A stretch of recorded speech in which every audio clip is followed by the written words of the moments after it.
जीवे साक्षरमुक्तकोटि सुखदम् नैकावताराधिपम् ज्ञेयं श्रीपुरुषोत्तमं मुनिवरैः वेदादिकीर्त्यं विभुं तन्मूलाक्षरयुक्तमेव सहजा नन्दं च वन्दे सदा। श्री स्वामीनारायण भगवान की जय।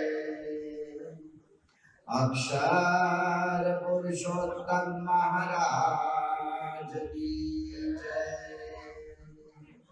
गुणातीतानंद स्वामी महाराज की जय।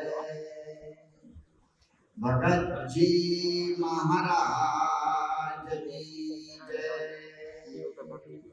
शास्त्री जी महाराज की जय।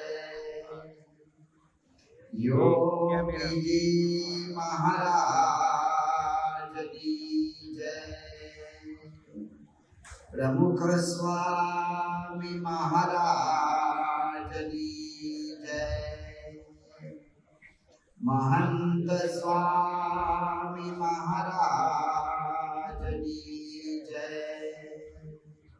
सूरत अक्षरधाम महोत्सव की जय। कार्यकर सुवर्ण महोत्सव की जय। पूज्य अक्षरधाम स्वामी जણાવ્યું પ્રમાણે एट होम नो माहौल बહુ સારો છે। જો એટ હોમ 5 દાડા દે તે રોજ બધા સોફા બેસવા મળે।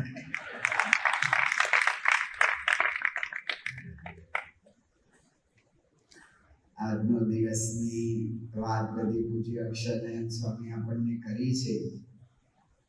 તારીખ પ્રમાણે ગઈકાલનો દિવસ એ પ્રમુખ સ્વામી મહારાજ એનો અંતર્ધાન દિન ગઈકાલે કર્યો। આજના દિવસે સારંગપુર સભા મંડપમાં આપણે સભા કરી હતી અને પૂજ્ય ડોક્ટર સ્વામી પ્રમુખ સ્વામી મહારાજે લખેલ પત્ર એ પત્ર લગભગ 20મી જુલાઈએ સ્વામીએ લખેલો પત્ર એનું વાંચન કર્યું અને પૂજ્ય ડોક્ટર સ્વામી, પૂજ્ય ત્યાગ વલ્લભ સ્વામી, પૂજ્ય ઈશ્વરચરણ સ્વામી, પૂજ્ય વિવેક સાગર સ્વામી બધા સંતોએ મહાન સ્વામી મહારાજના ગુણાનુવાદ ગાયા। મહાન સ્વામી મહારાજ બહુ સંકોચાઈને બેઠેલા હતા। આમ એમની પ્રકૃતિ છે, એવી રીતે એકદમ નમ્રતાથી સંકોચાઈને મૂંઝાતા હોય એવું આપણને લાગ્યું। તો આપણને બધાને, કારણ કે પ્રમુખ સ્વામી મહારાજ જેવા પુરુષ આ લોકમાં પ્રગટ થયા અને એમના આપણે એમનું જીવન જોઈ આપણને આશ્ચર્ય થયા કરે કે કઈ રીતે આ બધું સ્વામી કરી શકે છે। આપણે આના દેહની અંદર જે પૂજ્ય ડોક્ટર સ્વામી કહેતા એ આપણે મૂર્તિ માનવું।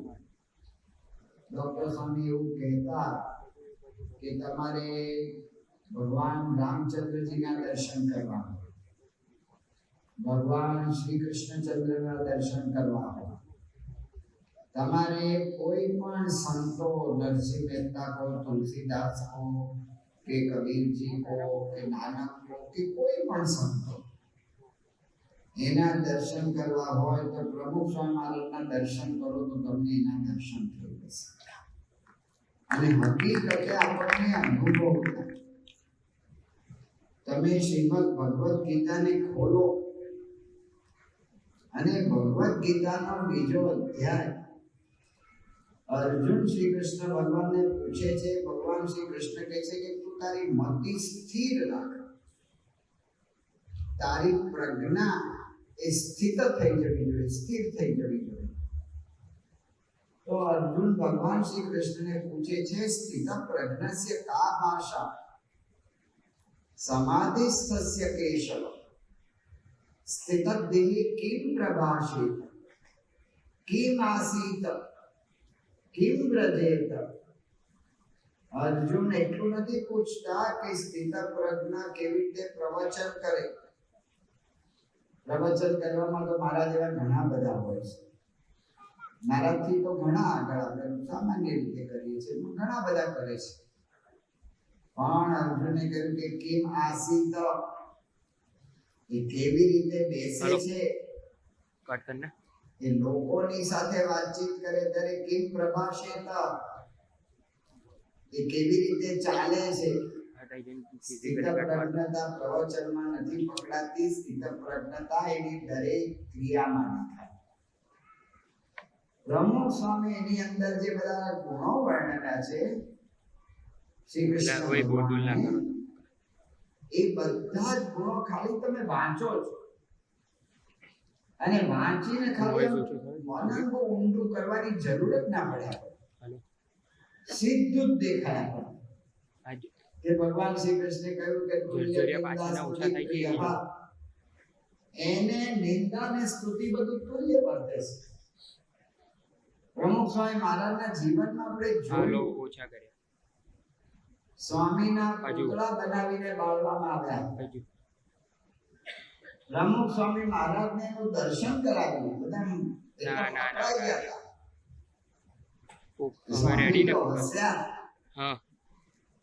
અને સ્વામી બહુ સારું કહેવાય, આપણને જીવતા અગ્નિ સંસ્કાર જોવા મળે. બોલો આ કેવું છે?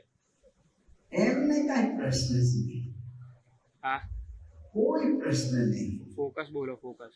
એમની સ્તુતિ થાય તો એ કોઈ પ્રશ્ન નહીં. આપણે અક્ષરધામનો ઉદ્ઘાટન થયું ત્યારે અનુભવ કર્યો આપો તો કે પ્રમુખ સ્વામી મહારાજ એમના વખાણ પહેલે જ દિવસે પૂજ્ય સત્યમિત્રાનંદ સ્વામી ગીરીથી આપણે પૂજ્ય સત્યમિત્રાનંદ સ્વામીજીથી આપણે ઉદ્ઘાટન કરેલું પ્રવચનમાળાનું. પહેલે જ દિવસે પૂજ્ય સત્યમિત્રાનંદ સ્વામીજી બોલ્યા હતા કે હું અક્ષરધામમાં ફર્યો, મને એમ લાગે છે કે બ્રહ્માને ઈર્ષા થતી હશે કે મારા જેવો કોણ બીજો ઉભો થઈ ગયો છે. અને આ એવું અક્ષરધામ રચાયું છે કે બદ્રીનાથ, કેદારનાથ, યમનોત્રી, ગંગોત્રી, આ 4 ધામની યાત્રા કરવા જે આવે એને જ્યાં સુધી 5મું ધામ અક્ષરધામના દર્શન નથી કર્યા ત્યાં સુધી એની અધૂરી યાત્રા નહીં છે. આ પહેલે દિવસે જીતાત્માનંદ સ્વામી રામકૃષ્ણ મિશનના બહુ ભણેલા સંત એ પધાર્યા. એમણે જોયું અને કે દિલ્હી જીત લીયા. કે વિવેકાનંદ સ્વામીએ સંકલ્પ કર્યો હતો કે રાજધાની ભારતની દિલ્હી કહેવાય, એમાં કોઈ આપણી સંસ્કૃતિ હિન્દુ ધર્મની ગૌરવતા અસ્મિતા જગાવે, ગૌરવ આપે એવું કઈ છે જ નહીં. આ તમે દિલ્હીમાં કરીને દિલ્હી જીત લીયા કરો. જે કોઈ સંતો બધા આવતા હતા એટલી પ્રશંસા કરે, રોજ આપણી છાતી આમ ગજગજ ફૂલે કે વાહ શું સ્વામીએ કામ કર્યું. સ્વામી બાપાને એક વખત સ્વામી નાસ્તો કરતા હતા ને એક સંતે કહ્યું કે બાપા આપ સાંભળો છો? સ્વામી કેમ આવું પૂછે છે કે આ બધા વાતો કરે છે રોજ સભામાં, એ તમને સંભળાય છે ને? સ્વામી કે તું બોલે છે હું નથી સાંભળતો. પણ સ્વામી તમારામાં કોઈ ફેરફાર નથી થતો. આટલા બધા આટલી બધી પ્રશંસા કરે એનો રંચ માત્ર સ્પર્શ, આમ આપણે કહીએ ને વખાણનો વરસાદ પડ્યો. પ્રમુખ સ્વામી મહારાજ તો એવા નહીં, જરાય એનો ફેરફાર. રાષ્ટ્રપતિ, વડાપ્રધાન, વિરોધ પક્ષના નેતા, આ ત્રણને ભારતના સિક્યુરિટી પ્રમાણે આ ત્રણને આપણે એને કોઈ દિવસ એક સાથે આવી રીતે ભેગા નથી થવા દેતા. આપણો પ્રોટોકોલ છે. કારણ કે કદાચ કંઈક અઘટિત બને તો આખું ભારત નિરાધાર થઈ જાય. એટલે ત્રણને એક સાથે ના ભેગા થવા. પણ પ્રમુખ સ્વામી મહારાજની કૃપા ને દયા તો કલામ સાહેબ કે હું આવું છું, મનમોહનસિંહ સાહેબે પણ કહ્યું કે હું આવું છું વડાપ્રધાન, અને અડવાણીજી તો આવે જ કારણ કે એમણે તો પહેલેથી આને પુષ્ટિ આપતા હતા અક્ષરધામ. ત્રણેય એક સાથે ભેગા થયા. આ કાર્યક્રમમાં સ્વામીને જવાનું હતું અને સ્વામીએ ફોન કર્યો કે ભાઈ અમે આવીએ, ટાઈમ થઈ ગયો તો જે પ્રમાણે ટાઈમ આપ્યો તો સ્વામી સેવકો કીધું ફોન કરી પૂછો આપણે જવાનું હોય તો ટાઈમ થઈ ગયો તો જઈએ. તો ત્યાંથી એવું કહેવામાં આવ્યું કે સ્વામી રાષ્ટ્રપતિ શ્રી પધારી ગયા છે પણ અત્યારે આપણે આઈમેક્સ નીલકંઠ યાત્રા જોઈ રહ્યા છે, વડાપ્રધાનને આવવાની થોડીક વાર લાગશે એવું લાગે છે, એટલે બધા એક સાથે ભેગા થઈ જાય ને ત્યારે આ પધારો સારું એમ તો એમ સારું લાગે. તો સ્વામી કે કાંઈ વાંધો નહીં. ધર્મચંદ સ્વામી કહ્યું કે લાવો પત્ર. એક પત્ર હતો હરિભક્તનો, મારી દીકરી મારું કયું કરતી નથી. સ્વામી એનો જવાબ આપ્યો એટલે એનો ફોન આવ્યો કે આવો.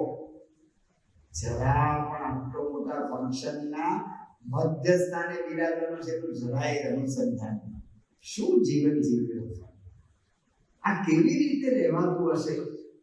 જ્યારે બધો કાર્યક્રમ બતાવવા ગયા હતા અક્ષરધામનો, ત્યારે પ્રમુખ સ્વામી મહારાજને બધું બતાવ્યું ત્યારે સ્વામીને વાત કરી હતી કે બાપા આ બધા વક્તાઓ પ્રવક્તાઓ બધા હિન્દીમાં બોલવાના છે, કલામ સાહેબ અંગ્રેજીમાં, પણ આપ છે ને ગુજરાતીમાં બોલજો. બાપાને આપણે સ્પષ્ટ નહોતું કહ્યું, આપણને ખબર છે કે બાપા કઈ હિન્દી વ્યવસ્થિત રીતે સ્કૂલમાં તો અભ્યાસ નથી કર્યો. અને સ્વામી તો જે મકરાણા અને બંસી પાટપુર ને બધે જે મંદિરોના કામ માટે ફર્યા એટલે કારીગરો પાસે સાથે જે હિન્દીમાં વાત કરવાની હોય એવું હિન્દી, અમારા વિમલશંકર ગુરુજી કહેતા હતા હૈ માત્ર હિન્દી, ગમે તે વાક્ય બોલવાનું ભાઈ છે વિચાર ના કરવાનું, એટલે કે હિન્દી. બોરસદની અંદર આપણે વાત કરે છે ને સંતો પેલા મિયા અને બીબી લઈ જતા હતા તો બીબીએ મિયાને કહ્યું કે તુમ ચલ કે જાઓ મેં હેડ કે આતી હું. આવું બોરસદી હિન્દીમાં પાડ્યું. એટલે આપણે બાપાને કહ્યું નહીં પણ આપણે બાપાએ હા કરી ગયા. જ્યારે સ્વામીને માઇક ગોઠવાતું હતું, યોગીચંદ સ્વામી ગોઠવતા હતા, ત્યારે પાછો હું કાનમાં કહી આવ્યો 42 દેશોમાં જવાનું હતું એટલે બાપાને કહ્યું કે બાપા આપ છે ને ગુજરાતીમાં બોલવાનું શું યાદ છે ને મેં સ્વામી. સ્વામી કાંઈ જવાબ આપ્યો નહીં અને શરૂ કર્યું यह जो अक्षरधाम हमने बनाया है मरी ગયા પણ એમને કોઈ પ્રશ્ન નહીં. મારો શું પ્રભાવ પડશે કે મારા માટે લોકો શું વિચારશે. એમણે મહારાજની વાત કરી, યોગી મહારાજની વાત કરી. આ સંદેશો ભલે ભાંગ્યા તૂટ્યા હિન્દીમાં પણ લોકોને વધારે પહોંચે તો મારું ગમે તેવું દેખાય. વિચાર કોઈ બીજાના અનુસંધાન વગર જીવવું બહુ અઘરું કામ છે. અત્યારે આપણે બધા સભામાં બેઠા છીએ, શાંતિથી સાંભળીએ છીએ. હમણાં આ કેમેરો જો આપણા ઉપર આમ શરૂ થાય ને તરત બધા આમ થઈ જાય, બહુ રસ લેતા હોય એવો દેખાવ તરત આવી જાય. કોઈનું પણ આપણી સામે કોઈનું અનુસંધાન થાય ને તરત આપણું વર્તણૂક બદલાઈ જાય છે. એમને કોઈનું અનુસંધાન નથી, કોઈ વિચાર નથી. સ્વામી ત્યાંથી પાછા આવ્યા, સભા મોટી સભા થઈ અને આટલી મોટી સભા ને આટલું બધું થયું એટલે સ્વામી સભા કરીને પાછા આવ્યા સંતાશ્રમમાં ને અમારા વૈકુંઠ પ્રિય સ્વામી સાંકરી મંદિરમાં. એની સાથે સ્વામી કઈ કામ મને અત્યારે વાર્તાલાપ યાદ નથી આવતો પણ ગમત કરી બધી. આવા સંજોગોમાં તમે આટલું મોટું કામ કરીને આવ્યો ને, હું તો 2 ફૂટ ઓછો ચાલુ કે આજે રાષ્ટ્રપતિ વડાપ્રધાન ને એની વચ્ચે હું વચ્ચે બેઠેલો. કાંઈ વિચાર શું જીવતા છે આવા અલૌકિક પુરુષ. જ્યારે ધામમાં જવાનો આપણને વિચાર આવતો ત્યારે ગભરાઈ જવાતું હોય કે આપણું શું થશે. પણ મોટા પુરુષ કેટલી કૃપા આપણા પર કરી ગયા કે સ્વામી બાપાએ પહેલેથી આપણને લખી નાખ્યું ને લખીને સ્વામી આપણું મૂકી દીધું. અને એ પત્ર જ્યારે ડોક્ટર સ્વામીએ વાંચ્યો, આખા સત્સંગને હાશ થઈ ગઈ આજનો દિવસ કે સ્વામી ગયા નથી. આજે મહાન સ્વામી મહારાજની અંદર રહીને આપણને એટલું સુખ આપવાના છે. આ સ્પષ્ટ થઈ ગયું. આપણા સત્સંગમાં આ વાત આપણને બહુ સામાન્ય લાગે છે, પણ એક વખતના ગુજરાતના મંત્રી તરીકે રહી ચૂકેલા અને પછી છેલ્લે કર્ણાટકના ગવર્નર થયેલા વજુભાઈ વાળા, એમણે શ્રદ્ધાંજલિ સભામાં કહ્યું હતું કે પ્રમુખ સ્વામી મહારાજનો 4 લીટીનો પત્ર, એમાં આખો સત્સંગ એક થઈને રહ્યો. આ જ મોટું આશ્ચર્ય છે. આપણને સામાન્ય લાગે છે, પણ સ્વામીએ કેટલું અલૌકિક આપણને કેવી રીતે જોડ્યા અંદર અંદર. એક સંતે ફોન કર્યો હતો કે મને પ્રમુખ સ્વામી મહારાજનો મહિમા બહુ સમજાઈ ગયો. તો ઓલાએ કહ્યું કેમ હવે ધામમાં ગયા પછી સમજાયું? એ કે જુઓ, અમારા ગુરુ ધામમાં ગયા તો અમારામાં 4 ભાગ પડ્યા. એક બીજા ગુરુના ધામમાં ગયા તો એનામાં 2 ભાગ પડ્યા. અમને મતલબ તમારી સંસ્થા મોટી છે તે 8 ભાગ તો પડશે. એક મહાન સંઘાડા કે પડશે, પણ મારું આવું કે છે પ્રમુખ સ્વામી મહારાજના 4 લીટીના પત્રમાં આખો સત્સંગ જોડાઈ ગયો. કેટલું મોટું આશ્ચર્ય! આપણને ખ્યાલ નથી આવતો, પણ કોઈ પણ પ્રકારની એટલી બધી જોરશોરથી પ્રમુખ સ્વામી મહારાજે આત્મીયતાની કે સમસુરત ભાવની કેવી કોઈ એવી બધી વાતો નથી કરી, પણ કેવા સંસ્કાર લઈ લીધા બધા. કોઈને પ્રશ્ન નથી અને કોઈને વિચાર નથી. આ કેવા ગુરુ આપણને મળ્યા છે. આ ગુરુનું યથાર્થ સુખ, આ પ્રાપ્તિ, એનું યથાર્થ આનંદ આવે, એના માટે આપણે આ પરિવારની વાત કરવાની છે. જે મહાન સ્વામી મહારાજ, એમને આપણે રોજ પ્રાર્થના કરીએ છીએ. બાપાની આગળ પણ પૂજ્ય ડોક્ટર સ્વામીની આજ્ઞાથી આવી જ પ્રાર્થના રોજ બોલાતી હતી. બાપા જ્યારે દર્શન આપતા હતા તો પૂજ્ય મહાન સ્વામી મહારાજ, એમની પૂજા પછી પૂજ્ય ડોક્ટર સ્વામીની આજ્ઞાથી રોજ આપણે પ્રાર્થના બોલીએ છીએ. આ પ્રાર્થનાનું પહેલું વાક્ય શું છે કે અમને સત્સંગનું યથાર્થ સુખ આપો. સુખ તો સત્સંગમાં છે. સુખ તો આ મહારાજ અને સ્વામીએ બેનું જ લેવાનું છે. એના સિવાય તો બીજું સુખ નથી. આધ્યાત્મિકતાના સુખ વગર બીજું કાંઈ કામ લાગવા નથી. જે કલામ સાહેબને પહેલી વખત પ્રમુખ સ્વામી મહારાજે કહ્યું, પહેલી મુલાકાત કલામ સાહેબની દિલ્હીમાં પ્રમુખ સ્વામી મહારાજ સાથે, કલામ સાહેબે કહ્યું કે મારું વિઝન 2020 છે. અમે ભારતના 500 બધા નિષ્ણાતો, જુદા જુદા ક્ષેત્રના, કોઈ સાયન્ટિસ્ટ હોય, કોઈ ઇકોનોમિસ્ટ હોય, કોઈ ઓલા લીગલમાં પડેલા હોય, એવા બધા જુદા જુદા ક્ષેત્રના 500 બધાએ ભેગા થઈને વિમર્શ કર્યો છે અને આ 5 મુદ્દા કાઢ્યા છે. અને એમાં એમણે બધા મુદ્દા ગણાવ્યા, મને બધા યાદ નથી, પણ પહેલી વાત કરી કે સ્વામી ટેકનોલોજીમાં ભારતને આગળ વધારવું જોઈએ. ટ્રાન્સપોર્ટેશન સરળ થાય તો આખો વેપાર બધો સારામાં સારો થાય. કૃષિ આખું કર્યું છે સિમ્બોલ, તો કૃષિમાં ભારત આગળ વધે તો ભારતની અંદર વધારે આગળ વધી શકાય. ભારત વિકસિત દેશ નથી, અત્યારે ભારત વિકાસશીલ છે, પણ વિકસિત દેશ કહેવાય એના માટે આપણે આટલા વિચાર અમે કર્યા છે. પણ આપને કઈ સૂચન કરવું હોય તો કરો. પ્રમુખ સ્વામી મહારાજ ધીરે લઈને કહ્યું કે 5 મુદ્દા તમે વિચાર્યા છે ને, 6થો મુદ્દો લખી દો, આધ્યાત્મિકતા અને ભગવાનમાં શ્રદ્ધા. આ 6થો મુદ્દો ઉમેરી દો. કલામ ટ્રાન્સેન્ડન્સ પુસ્તકમાં કલામ સાહેબ લખે છે કે જે રીતે એમણે મને આ વાત કરી એની જે એમને સ્પષ્ટતા હતી, એની જે એમને અનુભૂતિ સાથે આમ જે બોલતા હતા, એ શબ્દ સાંભળીને સ્થિર થયું. આ વાત સાંભળી, આ બુદ્ધિની કલ્પના નહોતી. કલામ સાહેબને અનુભવ થયો કે આ પુરુષ બોલે છે આધ્યાત્મિકતાને, ભગવાનમાં શ્રદ્ધા આ અનુભવ સાથે બોલે છે. અનુભવની વાત આખી જુદી હોય, એ અંદરથી બોલાય.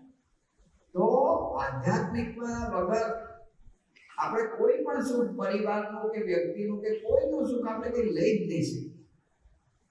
એટલા માટે આપણે મહાન સ્વામી મહારાજ પાસે પ્રાર્થના કરીએ છીએ ત્યારે પહેલું વાક્ય બોલીએ છીએ, અમને સત્સંગનું યથાર્થ સુખ આવે તે માટે. પછી બધી માંગણી આપણી લૌકિક છે કે તને મને દરેક સુખી રહીએ, એમાં રહીએ, તે રહીએ, પછી એમાં સંસ્કૃત ભાવ એકતા રહીને બધી વાતો આપણે કરીશું. પણ પહેલું સત્સંગનું યથાર્થ. મહાન સ્વામી મહારાજે ઘર સભા અંગે એક પત્ર લખ્યો હતો પ્રકાશના 2018ના મે મહિનાના કે જૂન મહિનાના પ્રકાશના વાત પાડે છે. ત્યારે મહાન સ્વામી મહારાજે કહ્યું કે ઘર સભાનું પ્રતિપાદન કરતો પત્ર છે. એમાં મહાન સ્વામી મહારાજે કહ્યું કે ઘર સભાથી કુટુંબમાં એકતા થાય અને એનાથી સ્વામી કે સત્સંગનું સુખ સારી રીતે લઈ શકાય. મૂળ આપણે લઈ લઈશું.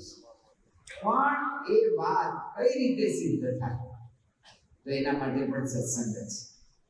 તો પ્રમુખ સ્વામી મહારાજના આ ઉપાય જે બતાવ્યો છે એમણે, એના ઉપર જ આપણે જવાની છે. અત્યારના જેમ જેમ વિજ્ઞાન આગળ વધતું ગયું એમ માણસને સુખ સગવડો વિશેષ મળતી ગઈ. અને આપણે જોઈએ છીએ ભારતમાં આટલા વર્ષોમાં આપણે ઘણા આગળ વધી ગયા. પહેલા આપણા ઘર પંખાથી ચાલતા હતા, અત્યારે લગભગ દરેક કુટુંબમાં એક રૂમ તો એસી થઈ ગઈ. આપણે એસી થી ટેવાઈ ગયા, પંખાથી ટેવાઈ ગયા, બીજા બધા સુવિધાથી ટેવાઈ ગયા. એને લીધે આપણું માનસ કેવું થઈ ગયું, એ સુવિધામાં કંઈક ઓછું હોય ને તો તરત આપણને પ્રશ્ન થાય છે. આપણે સહન શક્તિ ઓછી થઈ. આપણે જ વિચાર કરીએ કે પહેલા આપણે ગરમીમાં ઉનાળામાં પડી રહેતા હતા, અત્યારે થોડીક ગરમી લાગે ને અને એમાં ભગવાનની ઈચ્છાથી આ બધા સાધનો આવી ગયા. રોજ બધા માપે અમથે અમથું આ સાધન આવીને આપણને ચિંતા ઉભી કરાવી છે કે રોજ જુએ કે આજે 42 ડિગ્રી ગરમી છે. ન કીધું હોય તો આપણે 42 માં રહી જ ગયા, કાંઈ પ્રશ્ન થયો. પણ આ બધા સાધનો એવા થઈ ગયા કે 42 ડિગ્રી ગરમી, 45 ને 40 ને પછી એની ચર્ચા કરવાની ને દુઃખ ન હોય તો દુઃખ લગાડ્યા કરવાનું. તો અસહિષ્ણુતા, સહન શક્તિ ઓછી, એને લીધે જેમ સાધન વગરની અંદર આપણને અસહનશીલતા ઓછી થઈ ગઈ, એટલે કે હવા, પ્રકાશ, ખાવું, પીવું, રહેવું, જોવું, એ બધાની અંદર એ જ પ્રશ્ન પરિવારમાં.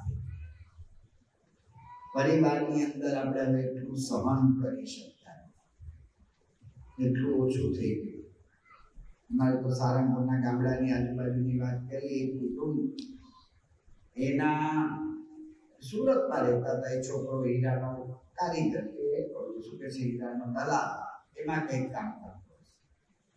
એના સાસુ અમારે સારંગપુરની બાજુમાં જાળીલા ગામ, એ ત્યાંથી સુરત ગયા છે. ઘરમાં મહેમાન આવ્યા. મહેમાન આવ્યા એટલે વહુએ રાંધ્યું, સારું રાંધ્યું અને બધાને જમાડ્યા, રાજી કર્યા.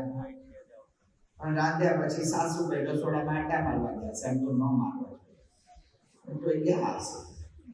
તો એ ગયા હશે ને એમણે જોયું કે લગભગ અડધો અડધ જેટલું, 40-50% જેટલું ખાવાનું વધ્યું.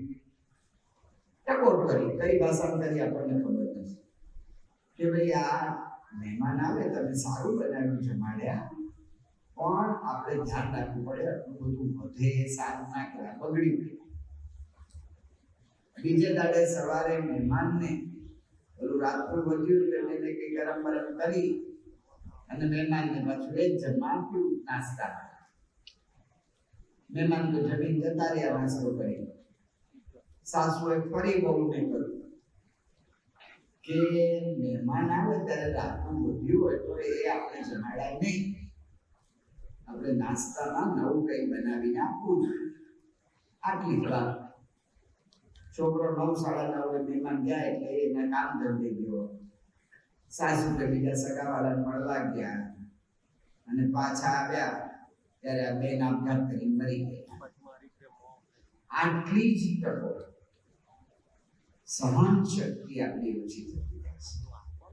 તો એટલા માટે અત્યારના જમાનાની અંદર નવા એટલી બધી વાતો ચાલે છે બહાર કે તમે આ રીતે સુખી રહી શકો, આ રીતે. અત્યારે મેનેજમેન્ટ આખો કોર્સ આવી ગયો. પહેલા ખાલી મશીન મેનેજમેન્ટ જ હતું, અત્યારે મેનેજમેન્ટનું આખી વ્યવસ્થિત રીતે એને શીખવવામાં આવે છે અને મેનેજમેન્ટના માણસો રાખવામાં આવે છે.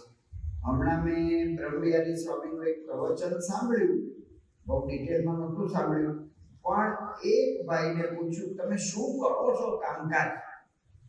તો એ ભાઈએ કહ્યું કે હું સ્ટ્રેસ મેનેજમેન્ટનું કામ કરું. શું સ્ટ્રેસ મેનેજમેન્ટ એટલે શું? કે મારે આ અમારી કંપનીના મેનેજર છે એને કોઈ પણ જાતની ચિંતા ન થઈ જાય, એ ટેન્શનમાં ના આવી જાય, એ નિર્ણય બરાબર લઈ શકે, એનું આયોજન, એનું સંયોજન મારે કરવાનું. આ પ્રશ્ન આવ્યો તો કઈ રીતે એને રજૂ કરી કે ટેન્શન ના થાય ને કરી શકે. તો મેનેજમેન્ટ આવા બધા ઘણા જ કાર્યક્રમો અત્યારે થાય છે. પણ આપણે જે વિચાર કરવાનો છે એ વિચાર એ પ્રમુખ સ્વામી મહારાજના વાક્યો પર કરવો છે, કારણ કે એ યથાર્થ છે. પ્રમુખ સ્વામી મહારાજ જે વાત કરે છે એ યથાર્થ છે. આ લોકની કેવી પદ્ધતિ છે કે લોકની અંદર તો કોઈને આપણા પ્રશ્નમાં વધારે રસ હોય છે એના ઉકેલ કરતા. લોકને પ્રશ્નમાં વધારે રસ હોય છે ઉકેલ કરતા. બહુ વર્ષો પહેલા અમે ગામડે ગયા હતા. આપણે સરોમંગલ સ્વામી જતા હતા ને ઉનાળામાં, ત્યારે ઉનાળામાં જતા હતા, ગામડે ગયા હતા ઉનાળામાં ગામડે ગયા હતા એક ગામમાં. તો ત્યાં ઉનાળામાં અમારે કાઠિયાવાડમાં કેવું થાય કે સવારના પોરમાં વહેલા એ બધા 4 વાગે, 4:30, 5 વાગે ખેતરમાં જતા અને ખેતરને આખું ખેડી નાખે, જમીનને કે છે ઊંચી નીચી ના કરે ને તો પછી સારો પાક ના આવે. અને બપોરે તો ગરમી થઈ જાય એટલે ગરમીમાં કરી ના શકે એટલે 4 વાગે જાય એ 8-9 વાગે ઘરમાં પાછા આવી જાય. પણ 4 વાગે જવાનું હોય એટલે જુવાનને બધા રાતના સભામાં ના આવે. હવે એ રાતના આવે નહીં અને પછી બીજા કોઈ સભામાં ભેગા નહોતા થતા એટલે જે બધા ઘરડા હતા બાબા એને બધા ભેગા કરે.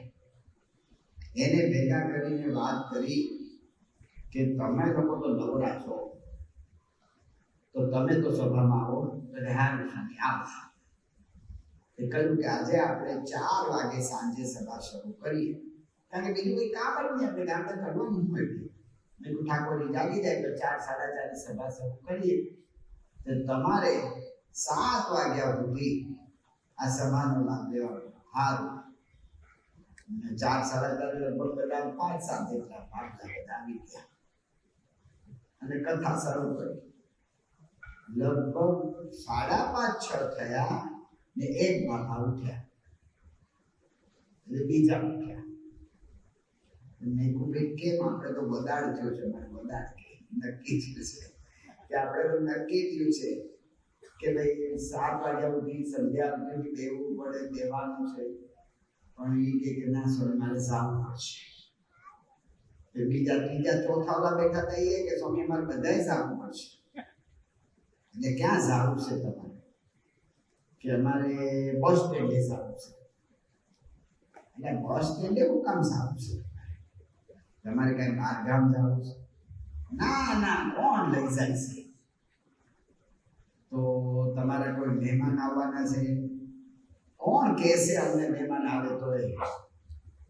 તો તમારે બસ સ્ટેન્ડે જઈને કરવું છે હું ઈ કે સ્વામી અમને સવાર દો, અમારે જોવું પડે બસ સ્ટેન્ડે જઈને કે બસમાં કોણ ચડે છે ને કોણ ઉતરે છે, એટલે તમારે શું કામ છે? શ્રીમદ ભાગવતમાં ગોકર્ણનું આખ્યાન આવે છે. એમાં ગોકર્ણ એના પિતાને કહે છે અન્યસ્ય દોષ ગુણ ચિંતનમ આશુ ત્યક્ત્વા સેવા કથા રસમહો નિતરામ વિમધ્વમ.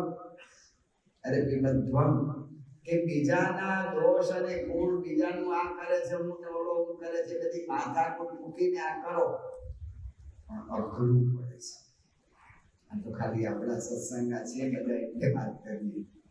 આ વખતે અમેરિકા જવાનું થયું, ભાઈ મને મૂકવા આવ્યા હતા એરપોર્ટ પર. એના પિતાશ્રી બહુ વર્ષો સુધી સારી રીતે બધી આપણી સંસ્થામાં એક મંદિરમાં સેવા આપી. એની ઉંમર થઈ ગઈ એટલે હવે પછી ગયા પાછા અમેરિકા. એના દીકરાઓએ કહ્યું કે તમે અમારી સાથે રહો. મેં તો આખો દિવસ કરે શું? નિવૃત્ત, બીજું કાંઈ કામ નહીં. કે શું કરે કે સ્વામી સવારના 8-9 વાગ્યા સુધીમાં પૂજા પાઠ ને બધું પતી જાય, નાસ્તો કરે, પછી વચનામૃત વાતોનું વાંચન કરે, થોડું ઘણું જીવન ચરિત્ર વાંચે, પછી શું કરે? ટીવી આગળ બેસે ને મોદી પ્રકરણ શરૂ કરે. એ બધું જોયા કરે, મોદી માટે કોણ શું બોલે છે, મોદી શું જવાબ આપે છે, મોદી શું કરવાના છે, આમ ને તેમ ને બીજું ત્રીજું.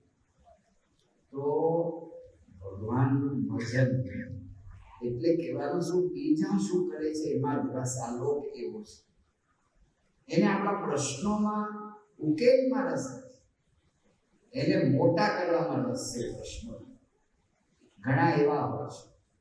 ગિરીશ ગણાત્રાનું ગોરસ નામનું પુસ્તક છે, અને પુસ્તકની અંદર એમણે બધા સાચા બનેલા પ્રસંગો બધા પણ સારી રીતે નોંધ્યા છે. એક દીકરી એના પર કોકે ગલીમાં ક્યાં ગઈ હશે, કોકે બળાત્કાર કર્યો. બધા પત્રકારો પહોંચી ગયા અને ફોટા પડ્યા કે બળાત્કારનું તો પછીના ફોટા કે આ જગ્યાએ ફોટા પડ્યા તેમ. અને આ દીકરીના નામ ઠામ બધા લઈ લીધા, કોકના ઇન્ટરવ્યુ લીધા, બીજું લીધું. એના દાદાને ખબર પડી. એક છાપાના માલિકને જઈને ઓલા દોડતા મળ્યા કે ભાઈ સાહેબ તમારા માટે તો આ સમાચાર છે, પણ મારા દીકરાની આ દીકરી, મારી પૌત્રી, એના તો જીવનનો પ્રશ્ન આવે છે. તમે એના નામ ઠામ સહિત આવી રીતે બધું છાપશો, ભવિષ્યમાં એ દીકરીનો કોઈ હાથ નહીં પકડે, એને કોઈ સારું પાત્ર નહીં મળે. તમારે તો ખાલી એક સમાચારનો આનંદ લેવાનો છે, છાપવાની પૂર્તિ કરવાની છે, પણ આના જીવન મરણનો સવાલ છે. તો આ લોક આવો છે. એટલે એની પાસે તો કઈ કહેવાય જ નહીં. ઓલી કવિતા છે ને, બોલીએ ના કઈ, આપણું હૃદય ખોલીએ ના કઈ, નૈણ ભરીને જોઈ લે વિરાળ, વેણના પાણી ઝીલનારું તે સાગર છેવાતું, બોલીએ ના કઈ.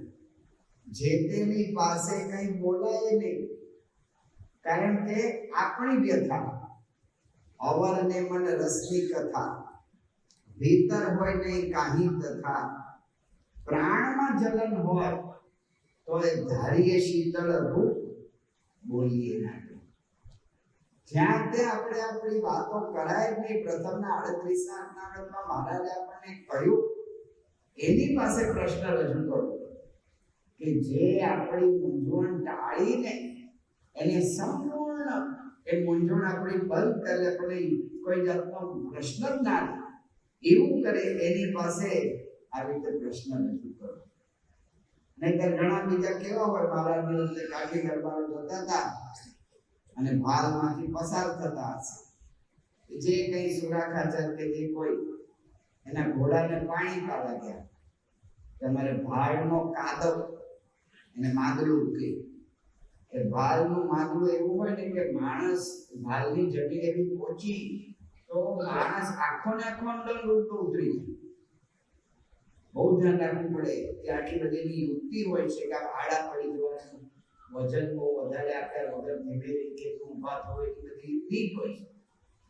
સુરા ખાતર ઘોડાનું પાણી પાવા ગયા તે સુરા ખાતરને બીજા દરબારોએ પૂછ્યું કે બાપુ કેમ છે, એટલે કે આ કાદવમાં ફસાયું નથી, બધું સલામત છે ને?ત્રો આવાજ દ્યો.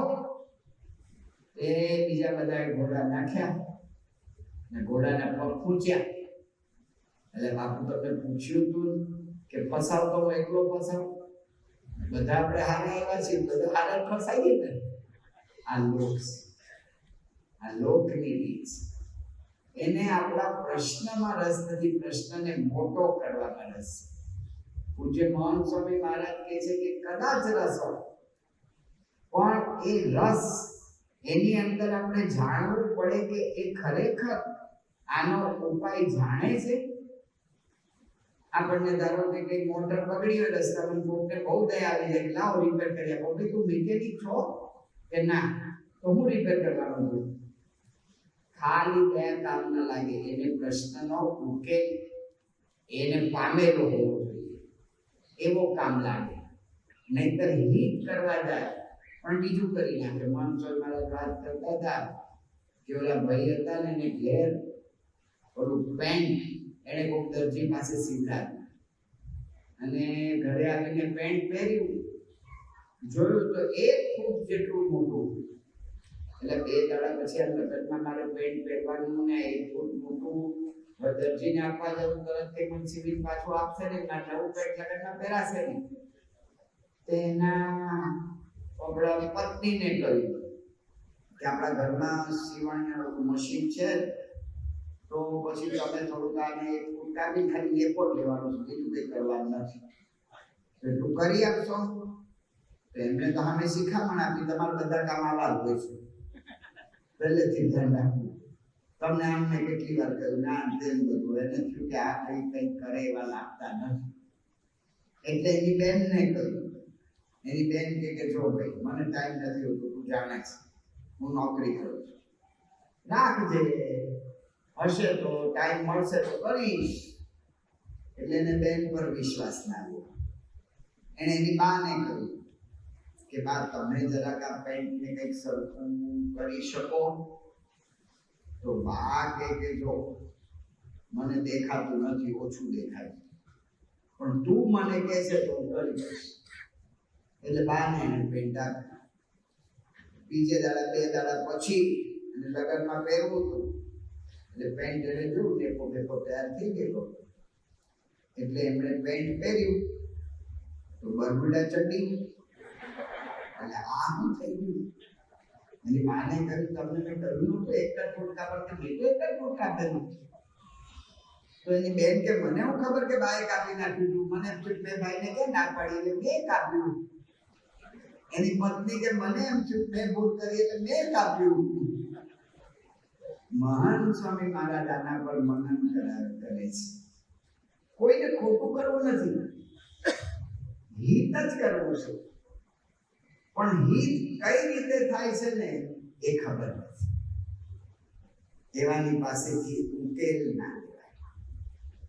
કદાચ આ મેનેજમેન્ટ ને બધાની વાત કરનારા હોય તો સારી વાતો આપણે ના નથી, પણ જો એમાં આધ્યાત્મિકતા ન મળે તો એ વાતો પણ આપણને એટલી ઉપયોગી થતી નથી. આપણો ભગવાન સ્વામિનારાયણ શતાબ્દી મહોત્સવ થયો એ વખતે ડેલ કાર્નેગીનું પુસ્તક પુશિંગ ટુ ધ ફ્રન્ટ, આગળ ધસો, એનો બહુ મહિમા હતો. એ બધા વાંચતા ને વંચાવતા ને બધા એમાંથી પ્રેરણા લેતા. આ ડેલ કાર્નેગી માટે એક સાયકિયાટ્રિસ્ટ એક ઓલા પ્રોફેસર આવેલા અમારે ત્યાં, અને એને વાત કરી હતી. એને ઘણા બધા પુસ્તક લખ્યા છે. How to win friends and influence the people, કેવી રીતે મિત્રોને જીતવા અને બીજાને પ્રભાવિત કેવી રીતે કરવા. How to develop self confidence, આત્મવિશ્વાસ કેવી રીતે આપણે ડેવલપ કરવો, અને influence people by public speaking, જાહેરમાં વાતો કરીને કેવી રીતે લોકો ઉપર છવાઈ જવું. હાઉ ટુ સ્ટોપ વરિંગ, કેવી રીતે ચિંતામાંથી દૂર નીકળવું, એન્ડ સ્ટાર્ટ લિવિંગ, અને આપણે સામાન્ય જીવન કેવી રીતે જીવી શકીએ. આ બધા પુસ્તકો સારા એમના એ વખતે બેસ્ટ સેલર હતા. પણ એ ભાઈએ વાત શું કર્યું કે જ્યારે એને એમ લાગ્યું કે હવે મારા પુસ્તકોનું વેચાણ વગેરે ઓછું થાય છે, તો 10મા માળા પર ચડી ત્યાંથી નીચે કૂદ્યા ને આપઘાત કરી મરી ગયા. હાઉ ટુ સ્ટોપ વરિંગ, કેવી રીતે ચિંતામાંથી મુક્ત થવું. તો એ ભાઈ વાત કરતા હતા, પોતે જ મુક્ત ના થઈ શક્યા. એટલે પ્રશ્ન એનો ઉકેલ પ્રમોદ સ્વામી મહારાજ જેવા સંત પાસે લેવો જોઈએ. કારણ કે સ્વામી કેવા કે જે નિષ્કુળાંશે કહ્યું કે કેને દુઃખ દેવાનું દિલમાં રે, ભૂલે ભૂંડો ભાવ નથી, પર ઉપકારે પૂરા રે, તો ઉપજે ઈચ્છા અંતરથી. એમને અખંડ બીજાને કેમ સુખ્યા થાય એક જ ઈચ્છા. મહાન સ્વામી મહારાજ જ્યારે કોરોના કાળમાં પ્રભુ સ્વામીની જન્મજયંતિ ઉજવી હતી, ત્યારે આશીર્વાદના સ્વામી બોલ્યા હતા કે પ્રમુખ સ્વામી મહારાજ એક ક્ષણ પણ પોતાને માટે જીવ્યા નથી. સતત બીજાનું ચિંતન. સ્વામી ધામમાં પધાર્યા આપણે 13મી ઓગસ્ટ, 12મી ઓગસ્ટનો દિવસ. સ્વામીની તબિયત એકદમ નાદુરસ્ત હતી. તો પણ સવારના લગભગ 9-1 વાગે હરિભક્તો, કારણ કે 12 પર અવાયું હતું ને, એટલે સ્વામીજી પલંગ પર સૂતા હતા ઢોલિયા પર, ત્યાંથી દર્શન કરાવવાના હતા. પણ સ્વામીની સંમતિ લઈને પૂજ્ય યોગીચરણ સ્વામી, પૂજ્ય નારાયણચરણ સ્વામી બધી વ્યવસ્થા કરી અને હરિભક્તો જે 300-400 હતા એને સારંગપુરમાં સ્વામીનો જે ઉતારો સર્વસ્વ એના ચોકમાં બધાને એકત્રિત કર્યા અને દર્શન બાપાએ આપ્યા. 15-20 મિનિટ પછી બધા સંતોનો વારો આવ્યો. સંતોને દર્શન આપી દીધા. સ્વામીને અતિ તકલીફ હતી અને એ વખતે લગભગ 11:30 વાગે મુંબઈથી સંતો અને થોડા હરિભક્તો આવ્યા. શ્રાવણ મહિનાનું વિચરણ ચાલતું હતું, પણ સંતોને થયું કે બાપાના દર્શન થઈ જાય એટલે સ્પેશિયલ બધા મુંબઈથી ટ્રેનમાં બેસી સવારે અમદાવાદ ઉતર્યા. અમદાવાદ નાયા ધોયા, પૂજા કરી અને સીધા જ સારંગપુર આવ્યા. પણ એમાં 11-11:30 થઈ ગયા. એ આવ્યા અને એમને જોયું કે બાપાએ દર્શન આપી દીધા છે, હવે શું? બીજે દાડાથી તો પારાયણ હતી એટલે બધાને પાછું જવાનું હતું. પૂજ્ય યોગીચરણ સ્વામી અને પૂજ્ય નારાયણચરણ સ્વામીએ સ્વામી બાપાને પૂછ્યું કે બાપા, સંતો મુંબઈથી આવ્યા છે, થોડા હરિભક્તો પણ એમની સાથે છે, તો દર્શન આપવા છે. છેલ્લા દિવસની ભાંગતી તબિયતે પ્રમુખ સ્વામી મહારાજે બીજાને રાજી કરવા એ વખતે પણ બાપાએ દર્શન આપ્યા. શાસ્ત્રીજી મહારાજ પાસે એમણે પ્રતિજ્ઞા કરેલી 28મા વર્ષે, અને એ પ્રતિજ્ઞા એમણે એ 1897 વર્ષે સ્વામીએ પાળી બતાવી કે અક્ષર પુરુષોત્તમ રૂપી બગીચો જે આપણે ખીલ્યો છે આપે, એના સંવર્ધન માટે, એના પોષણ માટે હું મારાથી બનતો પ્રયત્ન કરીશ. અને હું સ્વામીનો એક્ઝેક્ટ વાક્ય નથી બોલતો, હું ભાવ બોલું છું કે અને હું છેલ્લા શ્વાસ સુધી એના માટે પ્રયત્નશીલ રહીશ. એ પ્રમુખ સ્વામી મહારાજે છેલ્લે દિવસે પણ સત્ય કરી બતાવ્યું. બીજાના સુખમાં આપણું સુખ છે એ કઈ કલ્પનાથી ગોઠવેલું વાક્ય નહોતું, એનું જીવન સૂત્ર પ્રમુખ સ્વામી. એવા પુરુષ, એની પાસે જો આપણે વાત કરીએ તો યથાર્થ થાય. પ્રોફેસર વિલિયમ્સ જીવન ચરિત્રમાં આવી ગયું છે આ વાત. લંડનની અંદર, કારણ કે પોતે પીએચડી કર્યું છે એમણે આપણા સંપ્રદાય પર, the new face of Hinduism, the Swaminarayan sect. હિન્દુ ધર્મનો એક નવો શાખા નવી સ્વામિનારાયણ સંપ્રદાય, એના પર એમણે પીએચડી કર્યું છે. એમણે પ્રમુખ સ્વામી મહારાજને લંડનમાં પોતે આવ્યા અને પ્રમુખ સ્વામી મહારાજ સાથે પ્રશ્નોત્તરી હતી. એ દરમિયાન એમને જાણવું હતું કે સ્વામી બાબા શું શું કરે છે, ને આ બધા યુરોપિયન હોય, અમેરિકન હોય, લોકો આ બધી બાબતમાં બહુ ઊંડા ઉતરે છે, એમાંથી આપણે પ્રેરણા લેવા જેવી છે. તો એમણે સ્વામી મુલાકાત આપતા ત્યાં એ ઊભા રહ્યા અને જે મુલાકાતમાં હરિભક્ત વાત કરે તો એને દુભાષ્ય આપણા યુવક આપણા કાર્યકર્તાને હાથે રાખ્યા કે આને શું કહ્યું, એટલે ઓલાને ઇંગ્લિશમાં ટ્રાન્સલેટ કરીને કહ્યું. બાપાએ શું કહ્યું તો ઓલાને ઇંગ્લિશમાં ટ્રાન્સલેટ કરીને કહે. તો એ આવી રીતે બધું જાણ્યું.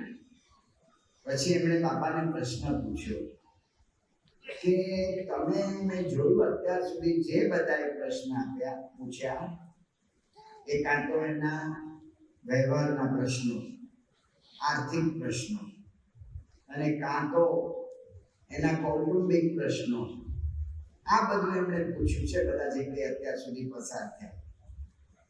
મને જે પ્રમાણે જાણ છે એ પ્રમાણે તમે કાંઈ સંસાર વ્યવહાર કર્યો નથી, તમે કાંઈ ભણ્યા નથી, તમે કાંઈ કુટુંબમાં કંઈ જોડાયા નથી, એટલે કુટુંબના શું પ્રશ્નો હોય એનો કોઈ તમને અનુભવ નથી.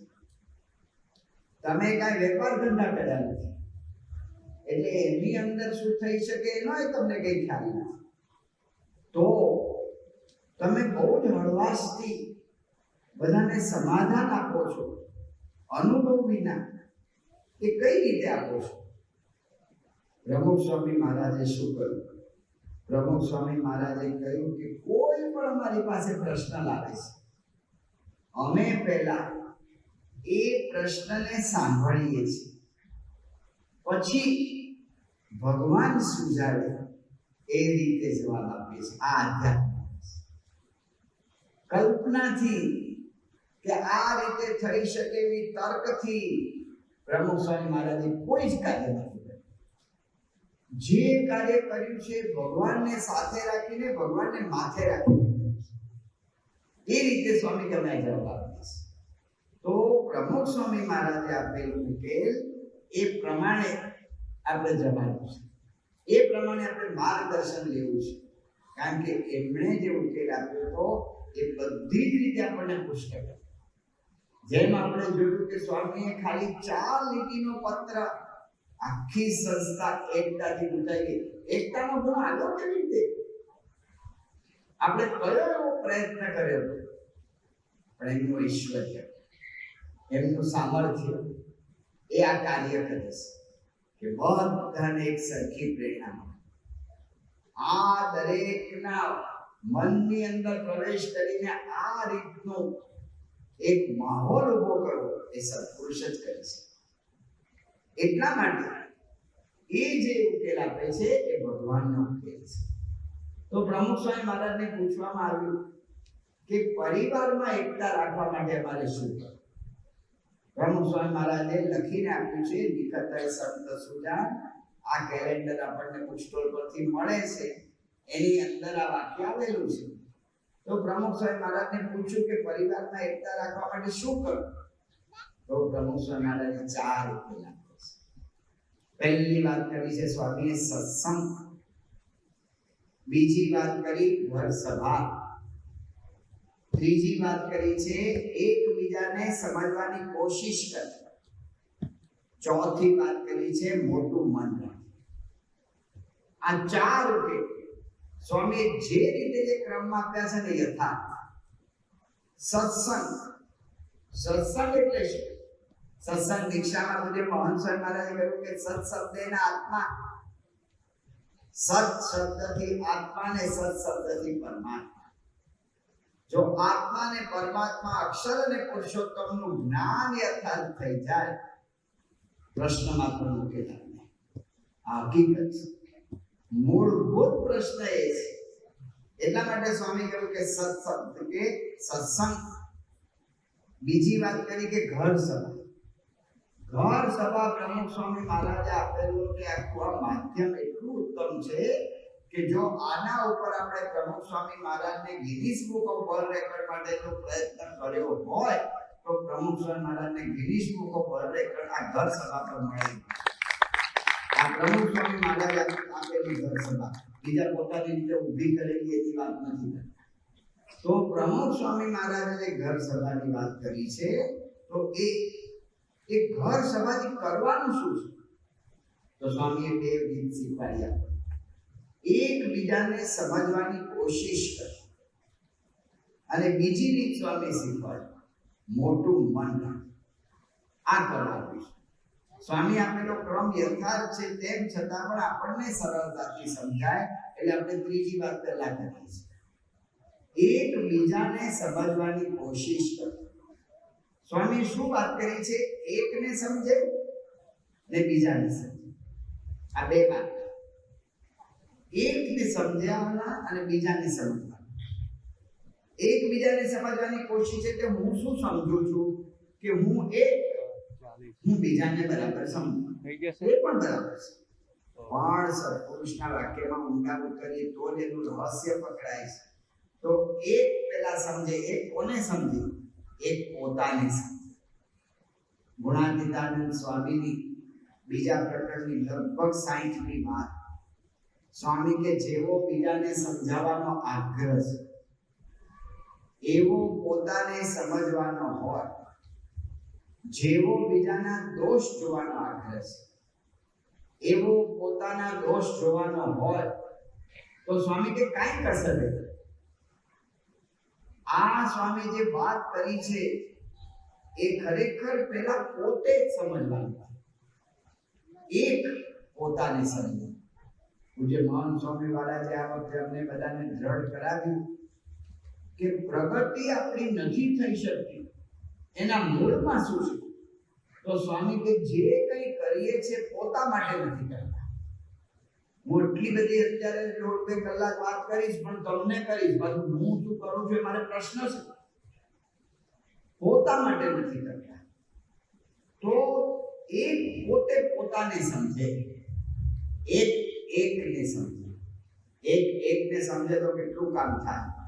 આપણા સંપ્રદાયમાં પવિત્રાનંદ સ્વામીનો દાખલો છે.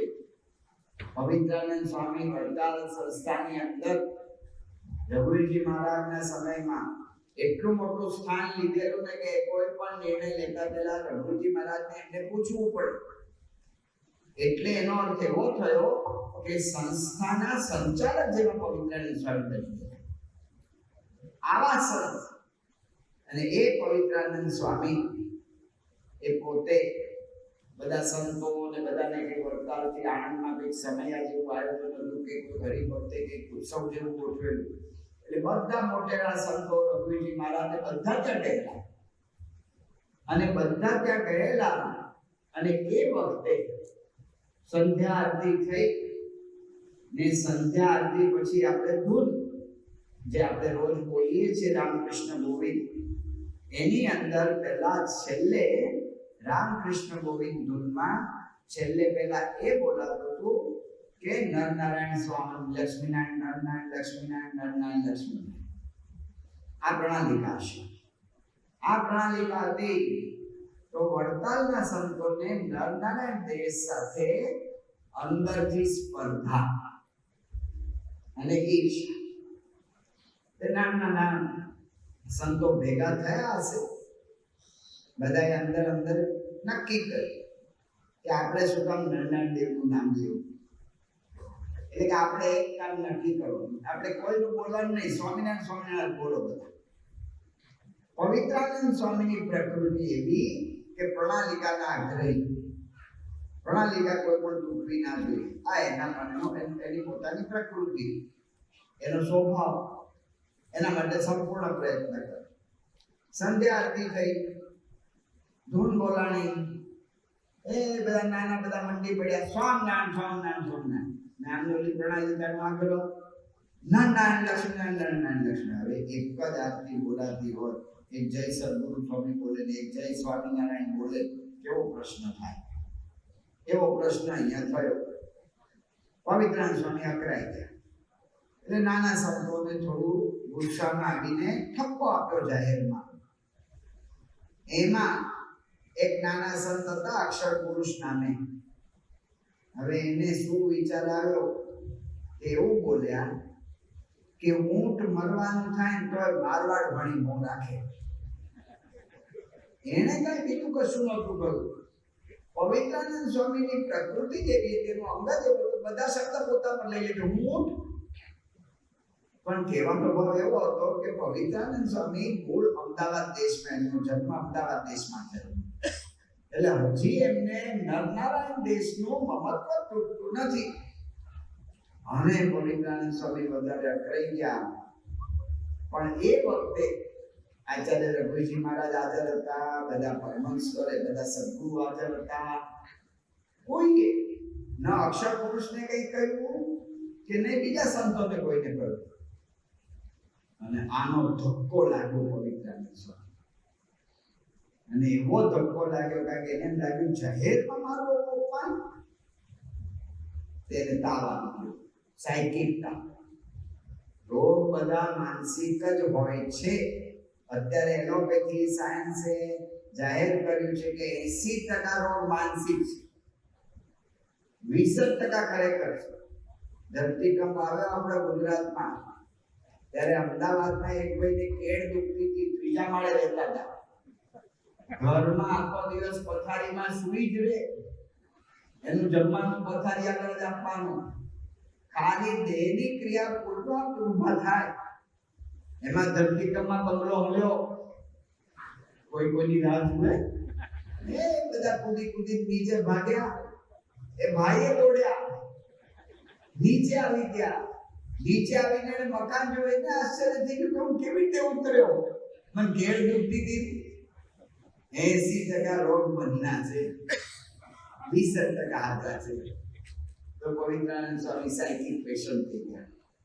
જતા રહ્યા, એટલું અપમાન લાગ્યું ને જતા રહ્યા. વડતાલ પાછા.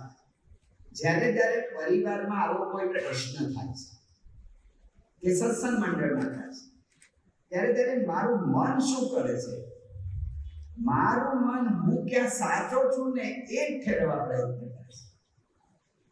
ગમે ત્યારે કોઈ પણ પ્રશ્ન, તો દાખલા તરીકે પાર્કિંગમાં આપણે ક્યાંક પાર્ક કરવા ગાડી લઈ જતા હોઈએ અને સ્વયંસેવક રોકે અને ઝઘડો થાય. જે કે 2 મિનિટ 3 મિનિટની બોલાચાલી થાય. તો બોલાચાલી તો 2-3 જ મિનિટ હોય છે. ઘરમાં જે કઈ બોલાચાલી હોય છે ને થોડીક જ હોય છે, એ બહુ લાંબી નથી હોતી, પણ અસર બહુ લાંબી હોય છે.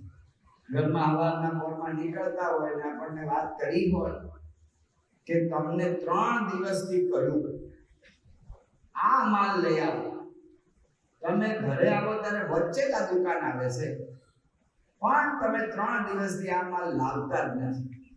અમે તમારા માટે કરી મરી જઈએ છીએ ને તમારે અમારી કોઈ કિંમત નથી. આ કોમન સમાજ દરેક ઘરનો છે. તમારામાંથી મને જાણવાનું છે કે દરેક ઘરની અંદર આ વાત થાય છે કે અમે તમારા માટે કરી મરી જઈએ છીએ, તમારે અમારી કોઈ કિંમત નથી. એટલે આપણે સામે બાટકીએ તો અમે શું બીજામાં કરીએ છીએ? અને એ થોડી 5-7 મિનિટ જ ખાલી આ ચર્ચા થઈ હોય, પણ એ ચર્ચા હાંજે ઘરે જવાનું ત્યારે પગ ભારે થઈ જાય. એમ થાય કે એના કરતા આપણે આ નડિયાદનું તળાવ છે ને ત્યાં થોડી વાર બેસીને આવીએ, કાં તો બીજે ફરી આવીએ. 8-10 કલાક એની અસર રહેશે. તે આપણે કઈ પણ પાર્કિંગની વાત કરતા હતા, એનું કઈ થયું હોય, સભામાં આવીએ, પણ સભામાં આપણું મન શું કરે? એ હું તો આમ જ કરતો તો મને રોકે છે શું કામ? હું ક્યાં સાચો છું ને એનો જ આપણે પ્રયત્ન કરીએ છીએ. આપણી બુદ્ધિ, અને બુદ્ધિ શું કરે છે? કારણો ગોતીને આપણે જ સાચા છીએ એ જણાવવા પ્રયત્ન કરે છે. આપણા પવિત્રાનંદ સ્વામી એક થયું. પવિત્રાનંદ સ્વામીને પહેલો વિચાર આવ્યો કે મેં સંપ્રદાયની અંદર પ્રણાલિકા જાળવવા પ્રયત્ન કર્યો, મેં ખોટું કામ કર્યું. મારું સાચું કામ હતું, પ્રણાલિકા જાળવવાનો પ્રયત્ન કર્યો. આમાં મેં શું ખોટું કર્યું? બીજો પ્રશ્ન થયો, હું પ્રણાલિકા જાળવવા માટે આવું બધાને રોકવું કહું ને મારવાનું સંસ્થામાં કોઈ આપતું નહીં. રઘુજી મહારાજ ઉભા હતા, સદગુરુ ઉભા હતા, કોઈએ મારો પક્ષ ના લીધો. ઘરમાં આ પ્રશ્ન થાય છે.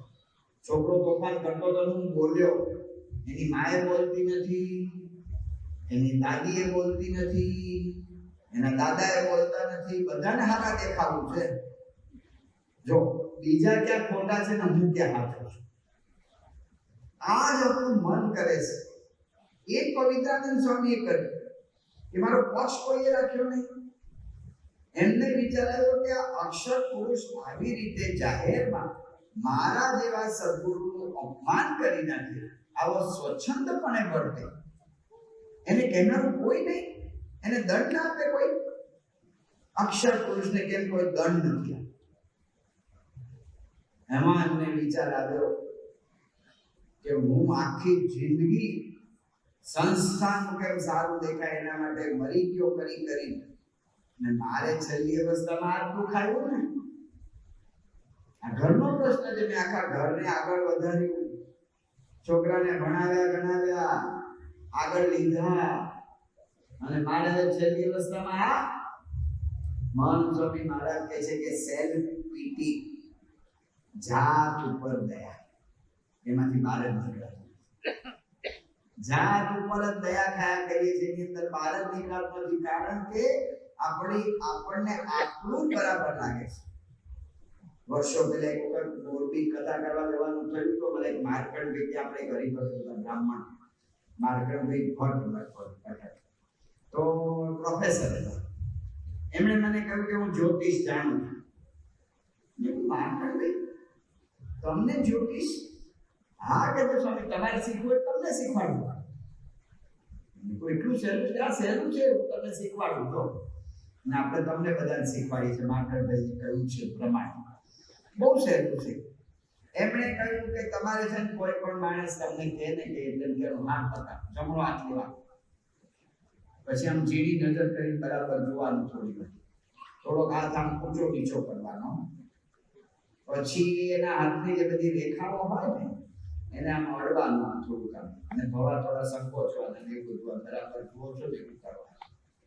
આટલી તમારી આ જોવાની પ્રક્રિયા પૂરી થાય પછી હું કહું ને એટલું તમે કહેશો ને તો બધા તેમાં માન્ય જ કરશે. એમાં પહેલી વાત કરીએ કે તમારે એમ કહેવું કે તમે છે ને બધા માટે કરીને મરી જાઓ છો, પણ કોઈને તમારી કદર નથી. આ વાત કે તમે ગમે એને કરજો, બધાને સાચી જ માનશે. સેલ્ફ પીટી, જાત ઉપર દયા, હું જ બધું કરું છું, કોઈ કાંઈ કરતો નથી. પવિત્રાનંદ સ્વામીને આ જ પ્રશ્ન થયો. મહારાજ અને સ્વામીની દયા એમના પર કે પવિત્રાનંદ સ્વામીની રુચિ સારી હતી. એમને ખબર હતી કે પ્રશ્ન થાય ને એનો ઉકેલ સમજણથી, જ્ઞાનથી જ આવે. આટલો એમને ખ્યાલ. આપણે પ્રશ્નનો ઉકેલ શોધીએ છીએ, આપણે શું કરીએ છીએ, બહુ ચિંતામાં ને ઓલા કંઈક કામ એવું થઈ ગયું હોય કે ઓફિસમાં કે એમાં કંઈક મૂંઝવણ આવે, એવું કામ થઈ ગયું હોય, ધંધામાં એવું કંઈક આવી ગયું ઉપાધિ, એટલે આપણે ઘરે આવીને ટીવી ચાલુ કરીએ, એટલે મનને બીજી તરફ વાળીએ. પછી એ બાંગ્લાદેશમાં નાખીએ, એ કોક ચેનલમાં નાખીએ, પણ ગમે એમાં બુદ્ધિને બીજી તરફ વાળીએ. આપણે પ્રશ્નને ટાળતા નથી, પ્રશ્નને ધકેલીએ છીએ. આ ખભે સામાન લીધો હતો, એ આ ખભો દુખવા માંડ્યો એટલે સામાન લઈને આ ખભે મૂક્યો. હવે નીચે મૂકો તો એનો ઉકેલ આવશે. આપણે પ્રશ્નને ટાળતા નથી, ખાલી એને ફેરવીએ છીએ અને એને ધકેલીએ છીએ. પવિત્રાનંદ સ્વામીને ખબર હતી કે સમજણ મહારાજે સારંગપુરના 18મા વચનામૃતમાં વાત કરી. મહારાજ કે મૂંઝવણ થાય, પ્રશ્ન થાય ત્યારે શું કરે માણસ? તો મહારાજ કે કાં તો એ આવી રીતે રડે, દુઃખને હળવું કરે, કાં તો એ ઝઘડે, ગમે તેની હારે બાટકે એ ઝઘડે, કાં તો મહારાજ કે બહુ ખાય. ઘણાને એવું હોય છે, ગુસ્સો કરે તો કઈ ઠપકો આપે તો વધારે ખાય, તો એટલે એ રીતે વધારે ખાય. ને કાં તો મહારાજ કે ઉપવાસ કર, અને એનાથી વધારે મહારાજ કે મૂંઝાય તો અંતે જાતા મળે પણ ખરો કીધા કે આપઘાત કરે. પણ મહારાજ કે પ્રશ્નનો એ ઉકેલ નથી, પ્રશ્નનો ઉકેલ સમજણ છે, જ્ઞાન છે. ત્યાં મહારાજે વાત કરી. પવિત્રાનંદ સ્વામીને એટલું સ્પષ્ટ હતું કે આ પ્રશ્નનો ઉકેલ સમજણ છે અને જ્ઞાન છે. તો પ્રશ્નનો ઉકેલ એ પવિત્રાનંદ સ્વામી વિચાર કર્યો કે જ્ઞાન એનો ઉકેલ છે, તો આપણે પોતની આગળથી કથા વાર્તા સાંભળીએ. એના સેવકને પૂછ્યું કોઈ કથા કરે એવા છે? સ્વામી બધા પુરાણીઓ બધા સદગુરુ બધા આનંદ જતા રહે છે. જુઓ તો વાત કે પ્રાગજી છે, ભગતજી મહારાજ તેમને વેર હતું. એમણે ગુણાયતાન સ્વામીને કહ્યું કે મારું મોઢું જોવું નથી. એ વખતે ભગતજી મહારાજે કહ્યું કે જો ગુણાયતાન સ્વામી મૂળ અક્ષર છે, આ વાત સાચી છે, તો આપણે એક આસન બેસીને કથા કરશું. તો પવિત્રાનંદ સ્વામી બીજો કોઈ ઉકેલ નહોતો, ગરજે ગધેડાને બાપ કેવો પડે, એટલે પછી ભગતજી મહારાજને બોલાવ્યા. ભગતજી મહારાજ તો અનાદિના પુરુષ, એ તો જાણતા હતા કે શું પ્રશ્ન છે. એટલે ભગતજી મહારાજે પંચાળાનું ત્રીજું વચન આપ્યું. જે કોઈ આપણા નાના મોટા પ્રશ્ન થાય છે ને, એનો ઉકેલ વચનામૃત, વાતો અને જીવન ચરિત્રો જ છે. જો એની અંદર બરાબર મનન ચિંતન કરીએ તો આપણા હાથમાં જ છે.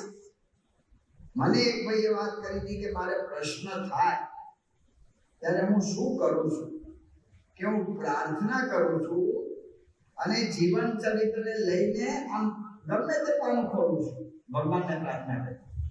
દર વખતે મને એ જ પાનું, એવો જ પાનું જે ખોલ્યું હોય ને એમાંથી મને ઉકેલ મળી જશે. આ હકીકત છે. એટલે મહાન સ્વામી મહારાજે આ વખતે દિવ્ય સન્નિધિ પર્વમાં કાર્યકર્તાઓને કહ્યું હતું કે વચનામૃત વાતોનું વાંચન મનન સહિત કરો.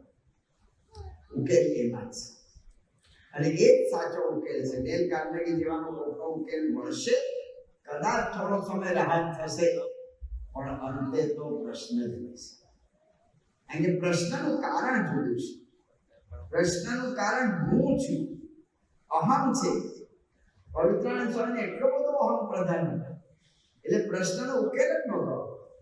તો ભગતજી મહારાજે પંચાળાનું ત્રીજું વચનામૃત કાઢ્યું અને એમને કહ્યું કે સ્વામી મહારાજ શું કહે છે કે જે બુદ્ધિવાળો તે તો પોતામાં જેટલા અવગુણ હોય તેને જાણે અને જેટલા ગુણ હોય તેને પણ જાણે, અને બીજામાં જે ગુણ તથા અવગુણ હોય તેને પણ જાણે, અને જે બુદ્ધિવાળો ન હોય તે તો પોતામાં ગુણ જ જાણે. મહારાજ કહે છે પોતે પોતાને કેવી રીતે સમજી શકાય એની ટેકનિક બતાવવામાં આવે છે. મને મારા ગુણની ખબર હોય ને મારા અવગુણની ખબર. મારે જેની સાથે કામ કરવાનું છે એના ગુણ અને એના અવગુણ એની ખબર. પણ હવે જે મહારાજ વાત કરે છે નથી થતું ને શું થાય છે, તો મહારાજ કહે છે અને જે બુદ્ધિવાળો ન હોય તે તો પોતામાં ગુણ જ જાણે, પણ અવગુણ હોય તેને તો જાણે નહીં, અને પોતાને શંકાથી જેવો મોટો જાણે ને બીજા મોટા હોય તેને પણ પોતાથી ઉતરતા જાણે. હું જ બરાબર છું, બધા ખોટા છે. અંદર અંદર ઊંડે ઊંડે મને આ જ ભાવ છે, મારો વિચાર જ સાચો છે.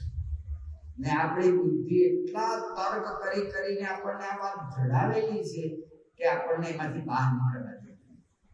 કારણ કે મહારાજ આગળ વાત કરે છે કે અને કોઈકમાં મોટી બુદ્ધિ જણાતી હોય ને તે જો પોતાના અવગુણને ન વિચારતો તો તેની વ્યવહારિક બુદ્ધિ જાણવી અને તે બુદ્ધિ ઉપરથી તો બહુ ચોજાળી જણાય પણ એને બુદ્ધિવાળો ન કહેવાય, તેને તો અતિ મૂર્ખ જાણે.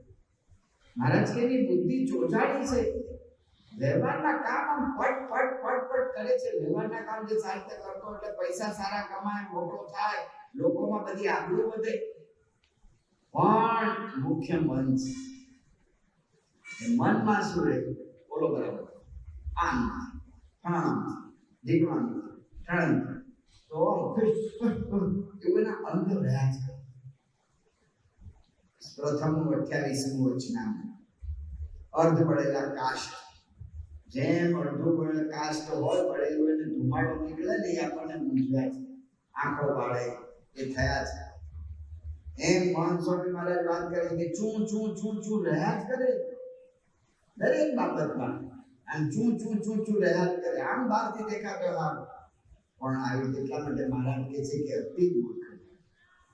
ભગતજી મહારાજે પવિત્રાનંદ સ્વામીને કહ્યું, ભગતજી મહારાજે તો બહુ ધીમે રહીને કહ્યું હશે પણ આપણે સ્પષ્ટ સમજવા માટે કરીએ છીએ કે સ્વામી તમે કહો છો કે આવી રીતે આ લોકો એટલું ખોટું કરે તો ચાલો એ માની લે, પણ એમાં તમારી ભૂલ નથી. મહારાજ કહે છે ગુણને જાણે ને અવગુણને જાણે. મધ્યનું 53મું વચનામૃત મહારાજ કે પોતાના અવગુણ ન સૂજે એ જ મોહ છે.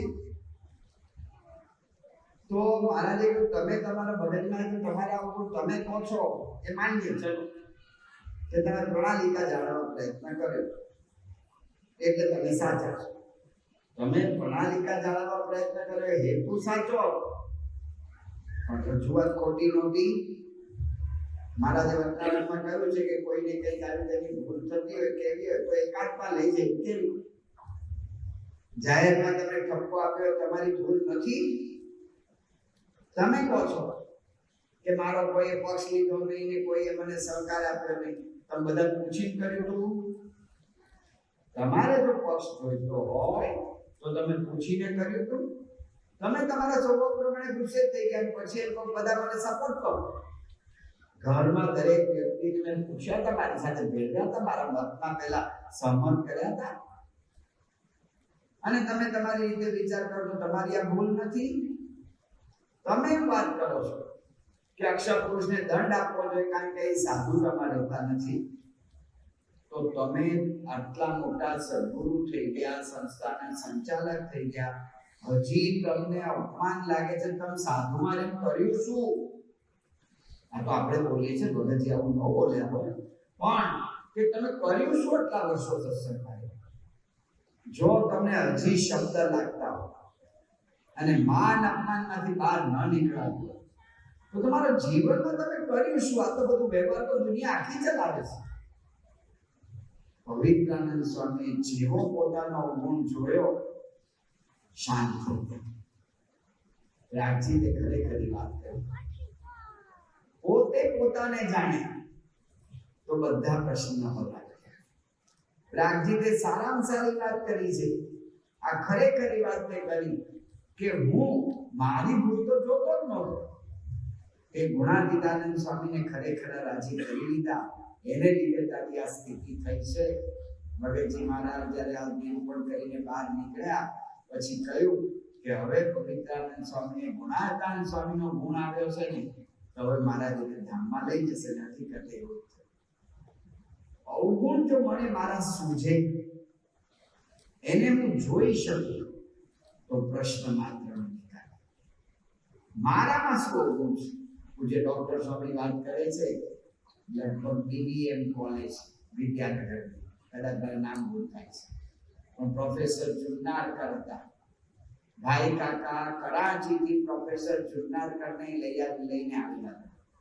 મેથેમેટિક્સના પ્રોફેસર હતા અને સારામાં સારા પ્રોફેસર હતા. અને મને ખ્યાલ છે ત્યાં સુધી વિદ્યાનગરમાં એક જે આ બધી કોલેજની છાત્રાલયો છે એમાંથી એક છાત્રાલયનું નામ જુન્નારકર હોસ્ટેલ છે. તો એ જુન્નારકર પ્રોફેસરને લાવેલા અને એના બધા વિદ્યાર્થીઓ બધા મેથ્સ ભણતા હતા, કરતા હતા પણ રિઝલ્ટ આવ્યું બધા ફેલ. પ્રોફેસર જુન્નારકર પેપર લઈને ક્લાસમાં પ્રવેશ્યા અને એમણે એમના ટેબલ પર પેપરો મૂક્યા અને એટલા ગળગળા થઈ ગયા. મને ખબર નથી પડતી કે મારી અંદર શું ભૂલ છે કે હું તમને ભણાવી શક્યો નહીં, એમ કરીને એમના આંખમાંથી 2 આંસુ પડ્યા. એ ક્લાસમાંથી જતા રહ્યા, બધાએ પોતપોતાના પેપર લીધા, પણ એમણે અંદરથી પોતાની ભૂલ જોઈ. ખરેખર એને લાગી આવી અને એની કબૂલાત થઈ જાય. એ દિવસથી બીજા સેમિસ્ટરમાં એક પણ વિદ્યાર્થી ગણિતમાં પછી ફેલ ના થયો. પોતે પોતાનું જોઈ. જો હું મારો અવગુણ જોઈ શકું, જો હું મારી ભૂલ જોઈ શકું, તો મારો કોઈ પ્રશ્ન નથી. પોતે પોતાને જાણે. એટલા માટે મહારાજા પંચાળના ત્રીજામાં કહે છે, આ જાણી શકાતું નથી, કારણ કે અહંકાર.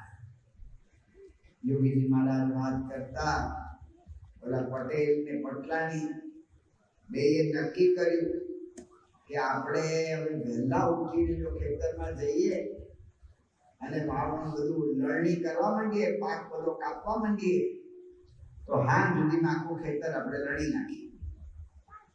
પણ પત્ની કે પણ નાના છોકરા ઘરમાં છે, એને ખાવાનું શું? એટલે વહેલા ઉઠીને બનાવી દેજો. હા, એ બરાબર.